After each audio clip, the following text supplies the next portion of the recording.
देश के अन्य राज्यों की तरह अब बिहार में भी फार्मेसी प्रैक्टिस रेगुलेशन लागू हो गया है। जी हां, आपको बता दें कि स्वास्थ्य विभाग ने इस रेगुलेशन के लागू होने की जानकारी पटना उच्च न्यायालय को भी दे दी है।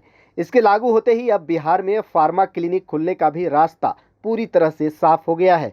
वहीं इस क्लिनिक के खुलने से दवाखाने में फार्मासिस्ट मरीजों एवं ग्राहकों को दवाओं की जानकारी देने पर उनसे पैसे वसूल सकेंगे। यानी कि फार्मासिस्ट भी अब डॉक्टरों की तरह मरीजों की काउंसलिंग कर दवाई लिखकर उनसे फीस ले सकेंगे। आपको बता दें कि स्वास्थ्य विभाग की ओर से हाल ही में फार्मेसी प्रैक्टिस रेगुलेशन 2015 और संशोधन 2021 के सभी प्रावधानों का अनुपालन सुनिश्चित करने का आदेश जारी किया है। वहीं फार्मेसी प्रैक्टिस रेगुलेशन 2015 को लागू करने वाला आपको बता दें कि बिहार देश का चौथा राज्य बन गया है। अब तक देश के 3 राज्यों में केरल, कर्नाटक और दिल्ली में यह कानून लागू है।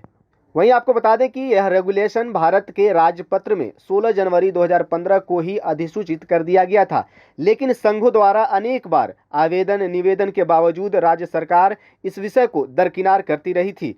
तब इस रेगुलेशन को लागू करने के लिए बिहार के फार्मासिस्ट ने पटना हाईकोर्ट का दरवाजा खटखटाया था और यहां से पक्ष में फैसला नहीं मिलने पर सुप्रीम कोर्ट से भी गुहार लगाई थी। और अब सुप्रीम कोर्ट ने पटना हाईकोर्ट को बिहार में फार्मेसी प्रैक्टिस रेगुलेशन का अनुपालन हो रहा है या नहीं, इसे देखने का निर्देश दिया है। और इसी दौरान अब राज्य सरकार ने फार्मेसी प्रैक्टिस रेगुलेशन लागू करने संबंधी आदेश जारी कर दिए हैं। वहीं विभाग के द्वारा कहा गया है कि यह आदेश मार्च से ही प्रभावी रूप से लागू कर दी जाएगी।